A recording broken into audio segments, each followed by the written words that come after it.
Only one story around, isn't there? So Keir Starmer under pressure tonight to strip the British citizenship of the anti-white racist Jew hater Alla Abdel Fattah, the activist he welcomed into Britain at the weekend.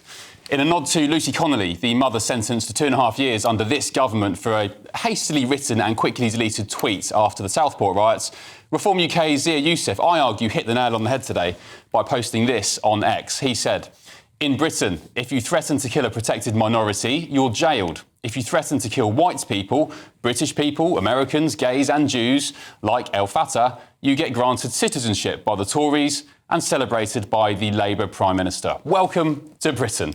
It's worth reminding ourselves just why Mr El-Fattah's return to the UK is so controversial.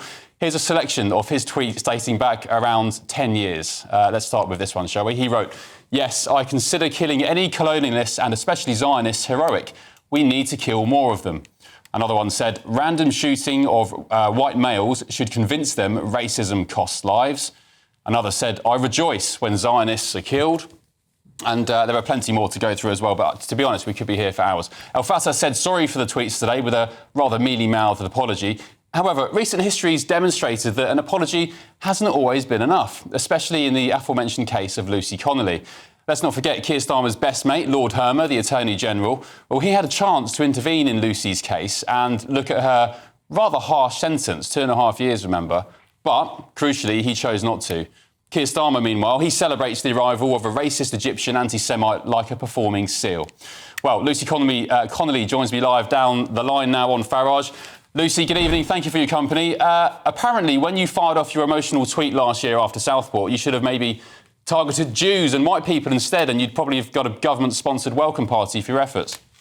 Hello, I'm Bev Turner. Now, it can feel like the money in our bank accounts at the moment does not keep up with the cost of living, and maybe there's a solution. I'm here today with the CEO of TallyMoney, Cameron Parry. Cameron, what is TallyMoney? Well, Bev, with TallyMoney, you get a current account and a debit card, but instead of pounds, you use milligrams of gold as your everyday money. So why gold? Gold traditionally is a great store of value. It has, on average, gone up at over 11% per annum for the last 25 years against the pound. It's tripled in value in the last decade, and in the last 2 years alone, it's increased by 50% against the pound.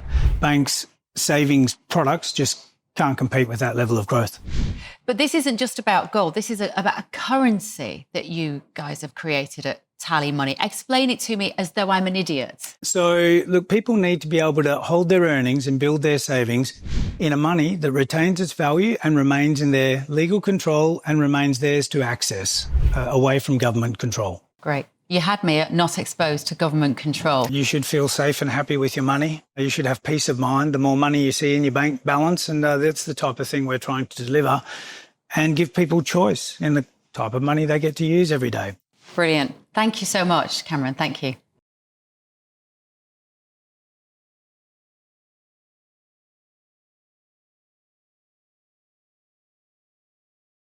Well, it seems that way, doesn't it? I mean, it's extremely difficult to disagree with that tweet that I've just seen that Zia wrote earlier on. Obviously, what I wrote wasn't okay, but certainly what he's been writing over the past Lord knows how many years isn't okay either. Do I think he should go to prison? No, I don't, because I believe in free speech, and free speech is not free if there are consequences. However, do I think we should revoke his citizenship and send him packing? Absolutely, and he's targeting Jews. I think they've got enough on their plates right now of all the, all the hate marches and everything else that's going on, and all the, what's happened in Australia, recently, and what happens here. I think, unfortunately for the Jews, they're having a really, really hard time at the minute, and we seem, deem it acceptable in this country to ship in another one, another person to hate on them. I mean, it's crazy, isn't it? It's absolutely insane. Do you think we live in a two-tier society, Lucy? Because that phrase has been banded around for, I don't know, I guess since Labour took power in July last year, some 15, 16 months. Do you think it's two-tier? Do you think contrasting your treatment to this guy's treatment, is that two-tier to you? 100%. How can you possibly say, we can forgive him for what he said, and he's got a long history of tweets against a country that it seems has only ever tried to help him? However, I wrote one tweet in haste, out of anger and upset that I, as you say, quickly deleted and apologised for, and that wasn't enough. So you tell me why it's enough for him to apologise and he can be forgiven and we can move on from that.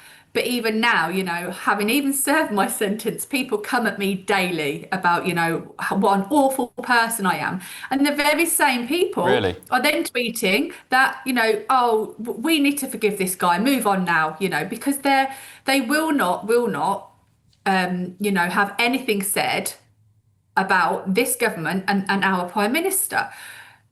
Whereas, when the Tories were in power, and quite rightly, as people have said, well, it was the Tories that were involved in this as well. Yes, it was. And this is why the Tories are no longer in power, because the people that used to vote for them got fed up of them not being Tories and didn't vote for them again. But it just seems that it doesn't matter what Labour do, that their supporters will stand by them, whether it's right or whether it's wrong. And also, Lucy, I'm sure you've seen, and viewers and listeners back home, the kind of lefty celebrity virtue signalling stars of film and stage with their appeals down the camera saying, we need this guy to come back home. The government, the Tories at the time, should welcome him back with open arms. It seems nobody, Lucy, not the lefty-lovey celebrities, not anybody in the Tory government or anybody in this government knew of this guy's vile, disgusting tweets, racist tweets against white people and Jews and the rest. Nobody knew. As if. We know that Keir Starmer knew. So, how many days ago he says he denies knowledge of it, Lucy. But there's video footage of him talking. There is transcripts of debates held in Parliament and stuff where he quite clearly says he's aware that he is a political prisoner for things he's written online. So how can he now say that he didn't know that what he'd done? We know he knows what he did. He was well aware that he was a political prisoner in Egypt for writing things on social media. And now all of a sudden he doesn't know.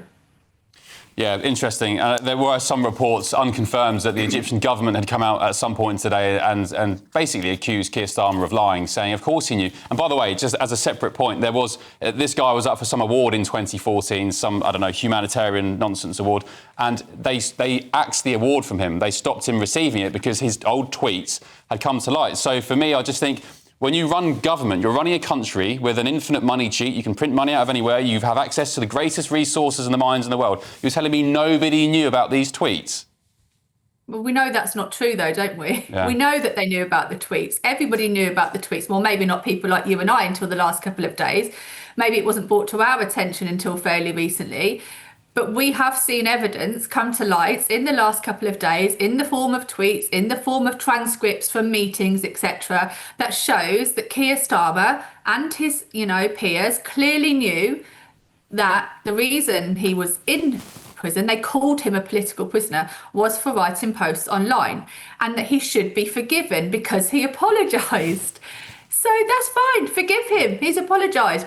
But they didn't forgive me. Peter Lynch isn't alive to tell the tale. They didn't forgive him.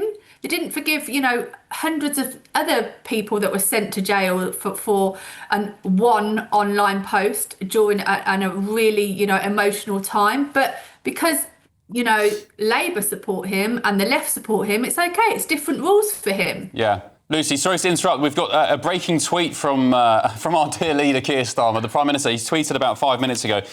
He said, as Yvette Cooper set out in her letter, the historic tweets by Alla Abdel Fattah are absolutely abhorrent. With the rise of anti-Semitism and recent horrific attacks, I know this has added to the distress of many in the Jewish community in the UK. We are taking steps to review the information failures in this case. And to me, that line is crucial. We are taking steps to review the information failures in this case. Well, surely that includes you, Prime Minister, no? Well, you'd think so, wouldn't you? I mean, the buck has to stop with somebody, and I would hope that it was him. He's supposed to protect. They need to remember their job as MPs, as a Prime Minister, is to protect the public, is to protect the constituents in the constituency they work in. And it doesn't seem to me that they're doing a very good job here. We hear time and time again people say, well, people are racist. We've got white English people here that, they commit crime too. Yes, they do. So that we don't need to import any more wrong-uns, do we? So The fact of the matter is, he might not deserve to go to prison because of his tweets and free speech and all of those things, but he doesn't deserve a citizenship in this country. If you did a poll, if you went and got 1,000 people off the street tomorrow, I think you'd be, really hard pushed to find anybody that is happy for him to reside in the UK. Well, maybe apart from some lefty-lovey celebrities, but there we go, speaks for itself. They can house him then, can't they? Yeah, exactly, yeah. The same as people like Zach Polanski. You want to bang on about small boat migrants so much, put a couple in your house and lead by example. Lucy, thank you very much. Appreciate your company. Happy New Year to you.